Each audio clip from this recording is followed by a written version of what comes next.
स्वागत है आपका आपके अपने चैनल तैयारी जीवन की में। दोस्तों, आज हम जीवन की तैयारी के क्रम में एक कहानी जो है सुनेंगे। वो कहानी हमें हमारे जीवन के उद्देश्य की जो मुख्य उद्देश्य है, अल्टीमेट गोल है, उसकी याद दिलाएगी। उसे कैसे प्राप्त करना है उस पर उसकी एक झलक दिखाएगी। दोस्तों, हम इस धरती पे आए ही इसलिए हैं कि हमें अपनी चेतना को, अपनी आत्मा का जो गुण है चेतना, उसे ऊपर उठाना है। और आत्मा के गुण चेतना को जितना हम ऊपर उठाएंगे उतना हम परमात्मा के करीब होते जाएंगे। वही कहते हैं ना, जान ही तुम्हें हो जाए। यानी कि ईश्वर को जाने के बिना आप ईश्वर नहीं बन सकते। यानी आप ही ईश्वर हैं, लेकिन आपको जानना होगा, आपको समझना होगा, आपको उसके लिए काम करना होगा। काम क्या करना होगा?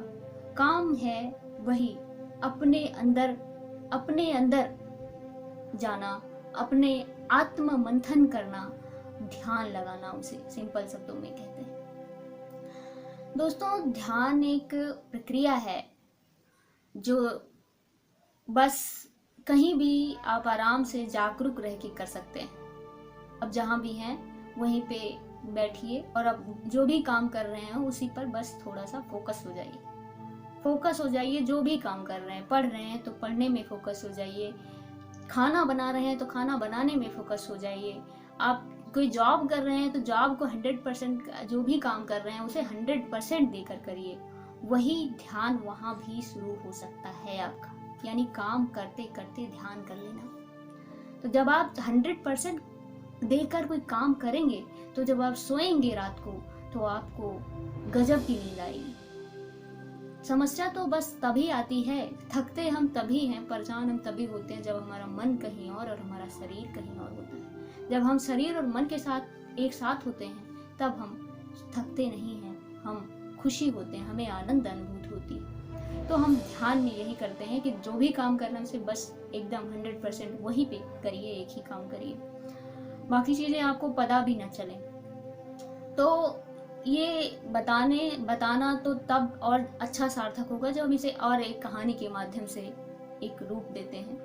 दोस्तों, एक कहानी है एक महात्मा की और एक लकड़हारे की। एक महात्मा जो कि जंगल में एक पेड़ के नीचे बैठे ध्यान में लीन है, और एक लकड़हारा वहीं पे जाता है, रोज लकड़ी काट के ले आता है। एक दिन गया, 2 दिन गया, तो महात्मा को लगा इससे बात करनी चाहिए। महात्मा उसके पास जाते हैं। उन्होंने उससे कहा कि आप रोज यहाँ लकड़ी काटने आते हैं तो आपका जो है आराम से चल जाता होगा इतने से। तो कह रहे नहीं, मैं तो काम काफी करता हूँ, लकड़ी काट के ले जाता हूँ, लेकिन इससे मेरा पूरा भरण पोषण हो नहीं पाता। इससे जो है जितना मैं ले जाता हूँ उससे बहुत कम पैसे मिलते हैं। तो महात्मा ने बताया कोई बात नहीं, जंगल में ही आगे जाओगे तो वहाँ चंदन की लकड़ियाँ हैं, और चंदन की लकड़ियाँ तुम काटोगे और उसको बेच के तुम पैसे काफी कमा सकते हो, उससे ज्यादा हो जाएगा। तो पहली बात तो लकड़हारे को विश्वास नहीं होता, क्योंकि वो अपने मन में सोचता है कि अगर चंदन की लकड़ी यहाँ पे होती इस जंगल में तो ये व्यक्ति जो यहाँ पे बैठा हुआ है इस पेड़ के नीचे, यहाँ क्यों बैठा होता? वो खुद ही ना जाके काट लेता, जो मुझे बता रहा है कि जाओ जो है जंगल में लकड़ी काट लो, चंदन की। लेकिन फिर भी उसको फिर दूसरी बात ध्यान में आती है, चलो कोई बात नहीं, मैं देख लेता हूँ, क्या पता हो ही। तो अगले दिन वो जाता है जंगल में और वहाँ उसे सही में चंदन की लकड़ियाँ मिलती हैं। अब वो चंदन की लकड़ी काटता है, लेके आता है, बाजार में बेचता है, उसे अच्छे दाम मिलते हैं और उस दाम से वो 3-4 दिन आराम से उसका चल जाता है। अब वो रोज लकड़ी काटने ना जाके तीसरे चौथे दिन जाने लगा, और ये जो है प्रक्रिया चली। फिर इसके बाद एक दिन महात्मा ने उससे फिर बात की। उन्होंने कहा कि अभी तक तुम चंदन की लकड़ी ही काट रहे हो, उससे आगे नहीं बढ़े। बोले उससे आगे क्या है? बोले उससे आगे तुम्हें बढ़ना चाहिए, वहाँ आगे जाओगे तो चांदी के खाने हैं, चांदी के खाने में तुम्हें चांदी आराम से ले लो। तो उसे जो है, अब तो उसे विश्वास हो चुका था कि महात्मा सही कह रहे होंगे। वो आगे बढ़ता है, चांदी वहाँ से जाके लेता है, चांदी ले जाता है, बेचता है। अब उसे इतना पैसा मिल जाता है कि वो आराम से बैठ के 3-4 महीने खाता भी है। 3-4 महीने बाद वो अब उसका चक्कर 3-4 महीने बाद लगने लगा। उस चांदी के खान में जाता और ले आता। फिर एक दिन महात्मा जी से बात हुई, मुलाकात हुई। उन्होंने कहा क्या हुआ, अभी तक तुम चांदी ही बेच रहे हो? अरे उससे आगे बढ़ो, वहाँ उसके आगे जाओगे तो सोने की खाने हैं, सोने की खाने, वो आगे बढ़ता है, सोने की खान मिलती है। अब वो जो है सोना बेच के अब हर दूसरे तीसरे महीने या दूसरे तीसरे दिन नहीं, अब वो जो है 5-6 साल बाद आता है, हर 5-6 साल बाद आता और सोना ले जाता। फिर महात्मा जी से मुलाकात हुई तो उन्होंने कहा कि क्या हुआ, अभी तक तुम जो है यही सोने की खान में ही जो है यही बेच रहे हो, उसके आगे नहीं बढ़े? बोले उसके आगे क्या है? बोले उसके आगे आप बढ़ो, वहाँ पे देखो कि वहाँ पे हीरे की खान है, हीरा हीरा है वहाँ पे, जो है आगे बढ़ोगे तो हीरा मिलेगा। तो बढ़ता है, आगे जाता है, ढूंढता है तो उसे हीरा मिलता है। अब वो हीरा ले जाता है और अब जो है वो अब वापस लौटता है तो वो 60 साल का बूढ़ा होता है, 60 साल का व्यक्ति होता है। अब वो आता है, इस बार वो हीरा लेने या कुछ लेने नहीं आता जंगल में, इस बार वो सिर्फ आता है उस महात्मा को शुक्रिया अदा करने। तो वो आता है, उसने कहा कि आपका बहुत बहुत शुक्रिया, आपने मुझे ये सब चीज़ें बताई। और बोले कि अभी तक तुम जो है हीरे ही बेच रहे हो, उसके आगे नहीं बढ़े? बोले बस करो महात्मा, आप कितना आगे बढ़ाओगे, हीरे से आगे क्या होता है? तो बोले हीरे के आगे आपने ध्यान नहीं दिया कि अगर हीरा ही सब कुछ होता और मुझे पता है कि हीरा यहाँ पे है तो मैं यहाँ बैठा क्यों होता? यानी हीरे से आगे जो चीज है वो मैं ही तो हूँ, यानी अगर उससे आगे ध्यान होता है। अब वो ध्यान है कि उस हीरा मोती चांदी सोना उससे भी बड़ी चीज है, ये सब अगर अल्टीमेट होती तो मैं यहाँ क्यों बैठा होता? या महात्मा बुद्ध अपना राज्य या जो है महावीर अपना घर क्यों छोड़ देते, जो कि बहुत बड़े धनाढ्य परिवार से थे? तो फिर अल्टीमेट पैसा या धन नहीं है, वो सुख और शांति और चेतना का जो आपका विकास है, सबसे बड़ी बात वो है। आप इस आत्मा का परमात्मा से मिलन और जो वो आनंदानुभूति है वो है। और वो कैसे होगा? वो ध्यान से होगा, आत्म मंथन से होगा, आत्म विचार से होगा, आत्म रूपांतर से होगा। और वो आप खुद ही कर सकते हैं, कोई और आपके लिए नहीं करेगा। हाँ, कोई मार्ग बता जरूर सकता है। और वो तो महात्मा से जो कि लकड़हारा, जो कि अब राजा बन चुका था ऑफकोर्स, उसने कहा कि मैं तो ध्यान जानता नहीं।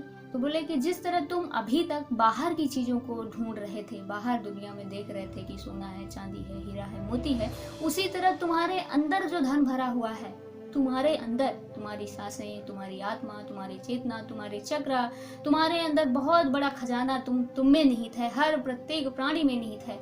तो आपको आपके अंदर की वह धन को खोजने की, समझने की, परखने की जरूरत है।